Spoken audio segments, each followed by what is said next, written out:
So one of the new databases that Heartland is offering is the Poetry and Short Story Reference Center. That's an EBSCO database, and you'll log in with your same old. And you'll notice that it looks like many other EBSCO products. So if you're familiar with those, you'll be familiar with how to search in here. I'll show you just a few of the other useful search techniques that are available. So first off, from this front page, you see the Browse section. You can search poems and short stories by type, poem or short story, but they also have themes and techniques. So let's look, for example, at poetic forms and techniques. If you're looking for a particular type of poem, like if you're, really working with blank verse, you can look at the 146 poems that are in blank verse form. So you would just click on one and then you can see the other information about it.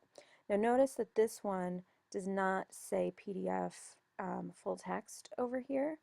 Um, there's just a record for it, but I still think it might be useful because um, you can look online for them as well.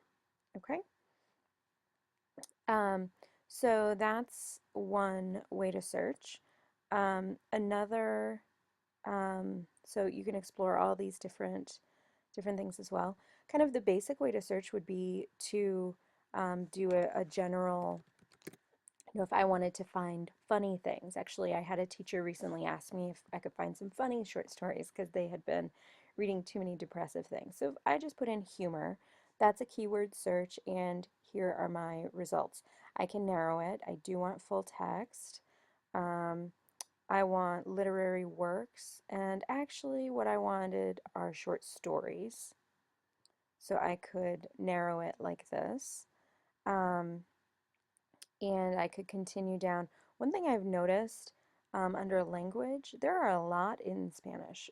So I don't know if it's just the things I've been searching or in general, but I'm going to go ahead and check English there.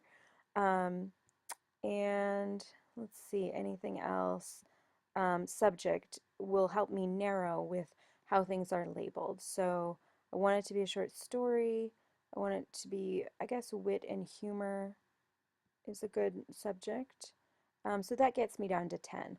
I like to keep limiting until I get down to a manageable number so that I can always broaden my search by taking off one of these, but I do like to start there. So then if you start there, you can select an article that you'd like to look at. And you notice this one is older. Um, and another kind of interesting feature about this is just the way they are um, published in, I don't know if it's a PDF or something, but it does look like a scanned page from the newspapers, which is fun. So, so there you go. Once you get in, once you're brought into the source, you also are in that entire issue of the magazine. So you can kind of look around there as well if you'd like. Okay, so that is just starting with a basic keyword search. You can do something similar with the advanced search. I usually like to start with that, but you can narrow it just as I did after you search. So subject terms, I want things that are humor related, and if I want publication type, that would be where I would put short story. So this is how I started actually when um, the teacher asked me for those things. So you see that search already yielded a lot smaller number. I'm going to go to full text. Notice you can choose this full text classics piece here is a different limiter, and again I'm going to go to language. Okay, so you see how you can play with the different search options.